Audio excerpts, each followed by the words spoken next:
Hello everyone, welcome back. आज की video है ऊप्स विद जावा से रिलेटेड, जिसमें मैं आपको मोस्ट इंपॉर्टेंट टॉपिक्स और पीवाईक्यूज बताऊंगा एज यूजुअल। और नीचे आपको पीडीएफ कमेंट कर देना है, जिससे आपको पीवाईक्यूज की पीडीएफ मिल जाएगी।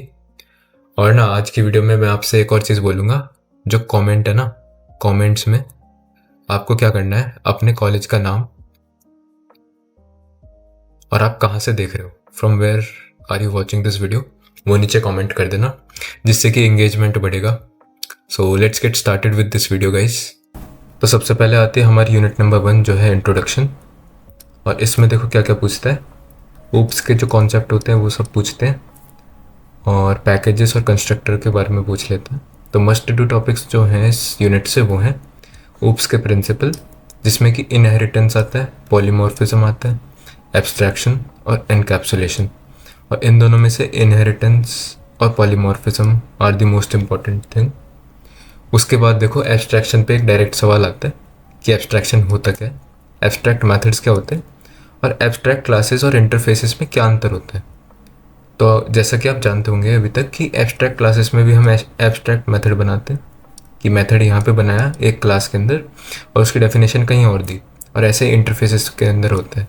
बट इन दोनों के बीच का क्या डिफरेंस होता है वो पूछ लेता है। उसके बाद आता है कंस्ट्रक्टर और उनके टाइप्स, कि कितने टाइप के कंस्ट्रक्टर होते हैं, कंस्ट्रक्टर होते क्या है, और उसके रिलेटेड एक प्रोग्राम पूछ लेगा कि जैसे कि एक स्टूडेंट है, अब आपको उसका रोल नंबर लेना है और उसका लेट से नेम लेना है। तो आप एक कंस्ट्रक्टर के हेल्प से आप ये सब डेटा कैसे लोगे, ठीक है। फिर आता है पॉलीमॉर्फिज्म। पॉलीमॉर्फिज्म कितने टाइप का होता है, 2 टाइप का, कंपाइल टाइम और रन टाइम, और दोनों के एग्जाम्पल विद प्रोग्राम। और लास्ट में एक इम्पॉर्टेंट टॉपिक है जो है एक्सेस स्पेसिफायर्स। 4 टाइप के होते हैं, पब्लिक, प्राइवेट, और होता है प्रोटेक्टेड, और होता है डिफ़ॉल्ट। तो इन चारों के बारे में बताओ, इनकी स्कोप क्या होता है, विजिबिलिटी क्या होती है, और हम इनको कहाँ कहाँ पे कॉल कर सकते हैं, और इनका यूजेज क्या है, किस लिए यूज़ होते हैं ये एक्सेस स्पेसिफायर्स। तो that's it for unit number 1। अब हम बढ़ते हैं यूनिट नंबर 2 की तरफ। सो ये अब आती है हमारी यूनिट नंबर 2, जो है एक्सेप्शंस और मल्टी थ्रेडिंग के बारे में। तो जो इसका पहला पार्ट है वो एक्सेप्शन हैंडलिंग के रिलेटेड है, और फिर आते हैं हमारे इनपुट आउटपुट के बेसिक्स, कैसे रीड और राइट करते हैं। फिर आती है मल्टी थ्रेडिंग। तो जो मस्ट डू टॉपिक्स हैं वो देखते हैं क्या क्या है। सबसे पहले एक्सेप्शन हैंडलिंग क्या होता है, और फिर ट्राई, कैच, फाइनली, थ्रोज, ये सब होता क्या है, मतलब ये ब्लॉक्स क्या होते हैं, ट्राई ट्राई ब्लॉक क्या होता है, कैच क्या होता है, फाइनली क्या होता है, थ्रो और थ्रोज के अंदर डिफरेंस क्या होता है, ठीक है। फिर एक्सेप्शन से एक और सवाल आता है, चेक्ड वर्सेस अनचेक्ड एक्सेप्शंस, दोनों में क्या क्या टाइप होते हैं, और मतलब कहाँ पे हैंडल होते हैं, ये कंपाइलर इनको कैसे हैंडल करता है, ठीक है। फिर हम आते हैं अपने इनपुट आउटपुट वाले ब्लॉक पे, जो आता है बाइट स्ट्रीम और कैरेक्टर स्ट्रीम। तो देखो स्ट्रीम क्या होता है, स्ट्रीम होता है flow of data, flow of data. और ये 2 टाइप से होता है, एक बाइट स्ट्रीम होती है और एक होती है कैरेक्टर स्ट्रीम। तो दोनों के बीच में अंतर पूछता है कि दोनों के बीच में डिफरेंस बता दो। फिर आते हैं हम थ्रेड लाइफ साइकिल पे। एक थ्रेड क्या होती है, उसकी लाइफ साइकिल कैसे चलती है, नई थ्रेड कैसे क्रिएट होती है, फिर रेडी स्टेट में जाती है, वो वेट में जाती है, रनिंग में जाती है, और स्टॉप हो जाती है। तो इसकी लाइफ साइकिल होती है, ये इसको बताना होता है। और फिर आपस में थ्रेड सिंक्रोनाइज कैसे करते हैं वो बताना होता है, कि हाउ डू थ्रेड्स सिंक्रोनाइज। तो वेट मेथड क्या होता है, नोटिफाई क्या होता है, नोटिफाई ऑल क्या होता है, ये सब बताना होता है। फिर देखो प्रोग्राम्स में क्या आता है, फाइल हैंडलिंग के प्रोग्राम आते हैं। तो आपसे क्या बोलता है कि बफर्ड रीडर की हेल्प से हमको प्रोग्राम बना के दिखाओ फाइल का, या फिर इनपुट स्ट्रीम रीडर हो गया, input stream reader, output stream reader,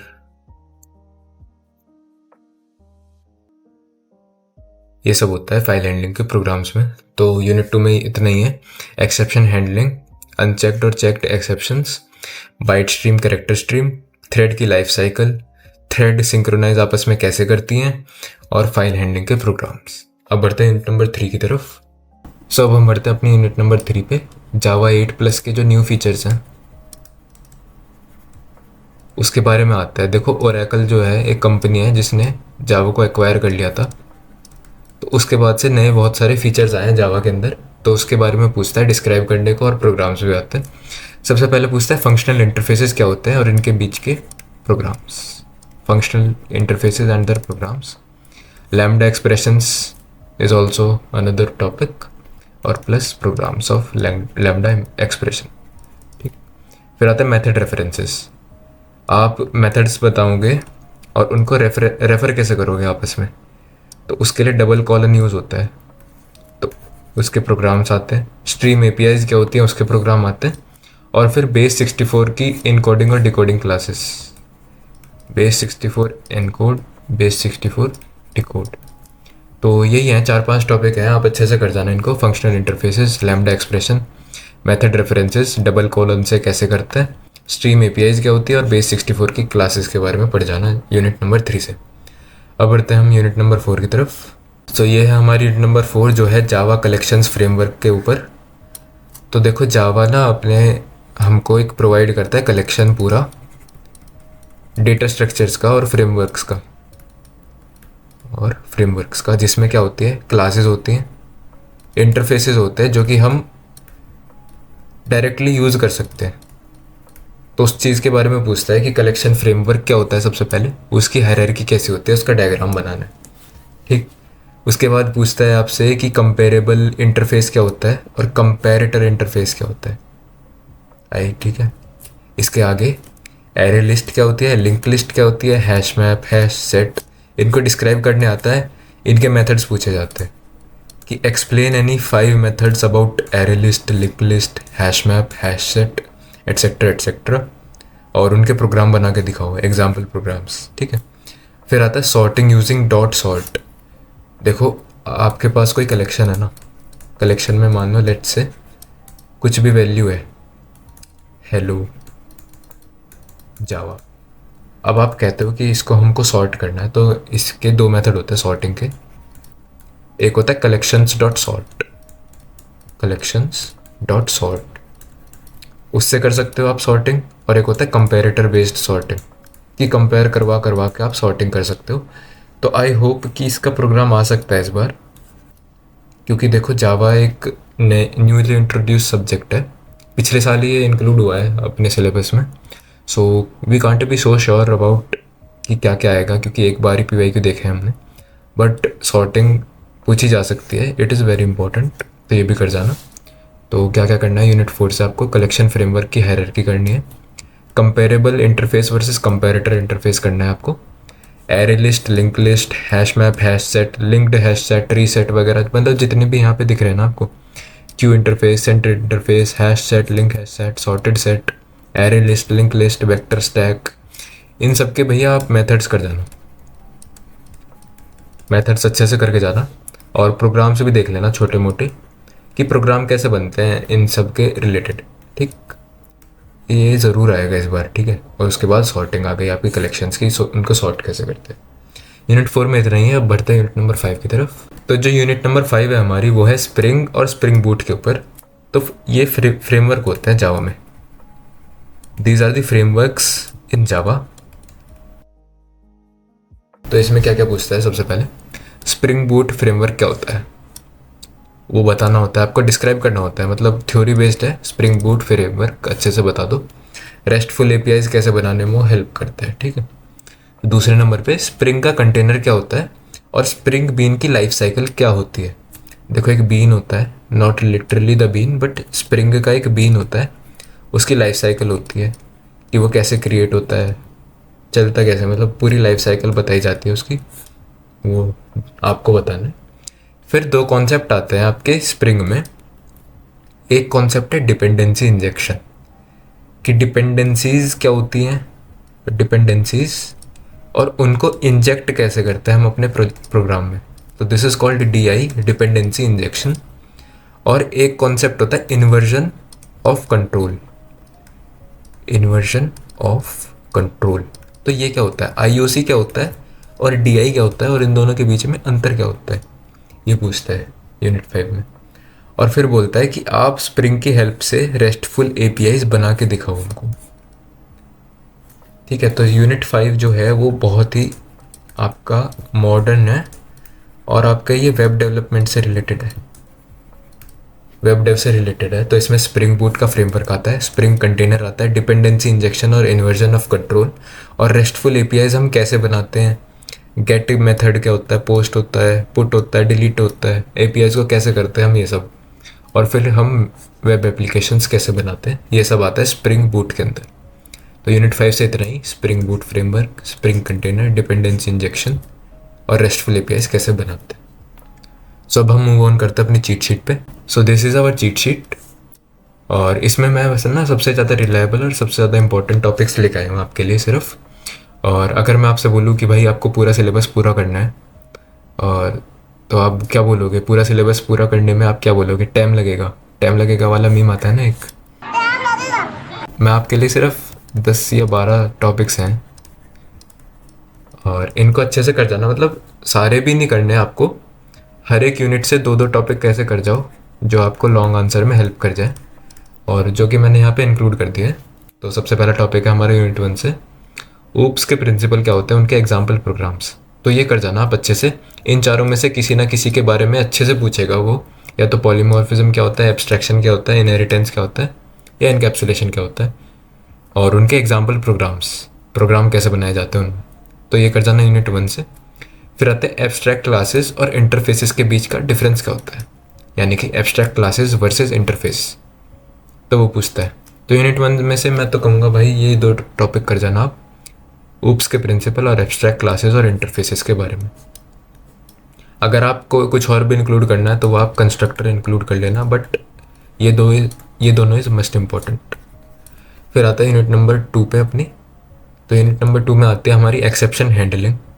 तो देखो क्या क्या करना है आपको उसमें से, ट्राई, कैच, फाइनली, थ्रो और थ्रोज के बारे में प्रोग्राम अच्छे से पढ़ जाना, एग्जाम्पल अच्छे से कर जाना, ठीक है। और फिर आपको थ्योरी में क्या करके जाना है, चेक्ड वर्सेस अनचेक्ड एक्सेप्शंस क्या होती हैं, और कंपाइलर इनको कैसे सॉर्ट आउट करता है, मतलब आपस में डिफ्रेंशिएट कैसे करता है चेक्ड का और अनचेक्ड का, ठीक। अब आते हैं फिर थ्रेड्स के बारे में पूछता है। देखो थ्रेड क्रिएशन के प्रोग्राम, आप थ्रेड को क्रिएट कैसे करते हो, थ्रेड क्लास के हेल्प से और रनेबल इंटरफेस की हेल्प से, इसका प्रोग्राम भाई ज़रूर आता है, सो वो कर जाना। और फिर एक है सिंक्रोनाइजेशन के ऊपर आता है, सिंक्रोनाइजेशन के ऊपर थ्योरी का सवाल आता है जिसमें पूछता है वेट, नोटिफाई ऑल, मतलब कैसे हेल्प करता है सिंक्रोनाइजेशन में, वो बता देना। तो यूनिट 1 और यूनिट 2 में से इतना है। फिर अब आते हैं अपने यूनिट नंबर 3 पे, जिसमें पूछता है लैम्डा एक्सप्रेशन और फंक्शनल इंटरफेसेस। इसका एक थ्योरी का सवाल आएगा, थ्योरी का सवाल प्लस एग्जाम्पल में प्रोग्राम लिखने बोलेगा कि एक प्रोग्राम लिख के दिखाओ हमको लैम्डा एक्सप्रेशन के बारे में या फंक्शनल इंटरफेस के बारे में, ठीक। तो ये तो हो गया आपका एक सवाल। और दूसरा सवाल जो आपको करना है वो है स्ट्रीम एपीआईज प्लस उनके एप्लीकेशन। तो स्ट्रीम एपीआईज होती क्या है, डॉट स्ट्रीम जो है, स्ट्रीम जो आपकी होती है, स्ट्रीम कैसे हेल्प करती है आपको, वो सब बताना है आपको।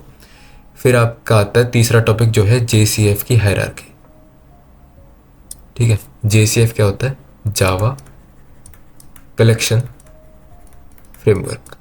तो इसकी हायरार्की आती है जो कि आती है यूनिट नंबर 4 में, JCF की हायरार्की। और फिर ना मैंने आपको बताया था कि बहुत सारी क्लासेस होती है, जैसे array list, link list, hash map हो गया, हैश सेट हो गया, और स्टैक हो गया, क्यू हो गया, और भी बहुत चीज़ें हैं, लिंक्ड हैश सेट वगैरह वगैरह। जितने भी आपको फ्रेमवर्क्स दिए जाते हैं ना इसमें, JCF के अंदर जितने भी फ्रेमवर्क्स हैं उनके सबके मेथड्स कर जाना, कि जैसे एरे लिस्ट का एक मेथड होता है डॉट ऐड, ठीक है। मैप का होता है डॉट पुट, डॉट गेट, ये सब क्या होते हैं, मतलब मेथड के बारे में अच्छे से पढ़ जाना, क्योंकि पता है सवाल कैसा आएगा कि explain us about the link list. मान लो लिंक लिस्ट का सवाल आया तो आपसे बोलेगा लिंक लिस्ट के बारे में हमको एक्सप्लेन करो और 5 मेथड्स बताओ लिंक लिस्ट के क्या क्या होते हैं अलॉन्ग विद एग्जाम्पल्स। तो आपको ये अच्छे से करके जाना है। फिर अब आते हैं अपनी यूनिट नंबर 5 के ऊपर, जिसमें क्या क्या पूछता है, डिपेंडेंसी इंजेक्शन वर्सेस IOC। तो ये ना बेसिक कॉन्सेप्ट है, यूनिट नंबर 5 का जो बेसिक कॉन्सेप्ट है ना वो यही दोनों चीज़ें कि IOC तो एक, IOC is a process, inversion of control is a process जो कि स्प्रिंग फॉलो करता है, spring follows IOC to do what, to do dependency injection. तो IOC और DI में डिफरेंस पूछता है, तो वो आप अच्छे से कर लेना। फिर आता है spring container and bean life cycle, कि स्प्रिंग में कंटेनर क्या होता है और बीन की लाइफ साइकिल क्या होती है। फिर आपको बोलता है स्प्रिंग बूट फ्रेमवर्क के बारे में एक्सप्लेन करो अच्छे से, एक आध पेज के बारे में आप लिख देना स्प्रिंग बूट के फ्रेमवर्क के ऊपर। और फिर आप इससे रेस्टफुल APIs कैसे क्रिएट करते हो, तो मैंने आपको दिखाया था ऊपर गेट, पोस्ट, डिलीट, ये सब जो होते हैं APIs के फंक्शन, वो सब कैसे बनाते हैं हम स्प्रिंग बूट के हेल्प से। तो this is our cheat sheet भाई, इसको अच्छे से कर जाना। तो क्या क्या है इसमें, ऊप्स के principle, abstract classes, exception handling, thread creation के प्रोग्राम, लैम्डा एक्सप्रेशन वगैरह, स्ट्रीम APIs क्या होती हैं, JCF की हायरार्की क्या होती है, इन सारी क्लासेस के ऊपर मेथड्स बताओ और उनको एक्सप्लेन करो, dependency injection versus inversion of control, spring container और उसकी बीन की लाइफ साइकिल, और spring boot framework and trustful APIs। तो ये है इतनी आपकी चीट शीट। अगर इसको भी अच्छे से कर जाओगे ना तो आई मस्ट से कि 50 से 55 प्लस मार्क्स आपके कहीं भी नहीं जाने के, अगर इतना सब भी कर जाओगे आप सारा। सो thank you for watching this video guys. और नीचे ना PDF कमेंट कर देना। तो जब आप PDF कमेंट कर दोगे ना तो मैं आपको PYQ से रिलेटेड PDF भेज दूंगा।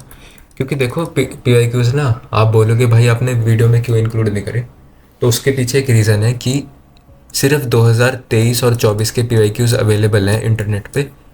क्योंकि भाई जावा इंक्लूडेड लास्ट ईयर हुआ है, Java was included last year in 2023 session. तो अब देखो एक बार ही जब इसका एग्ज़ाम हुआ है तो मैं उसमें क्या क्या PYQs इंक्लूड करूँगा।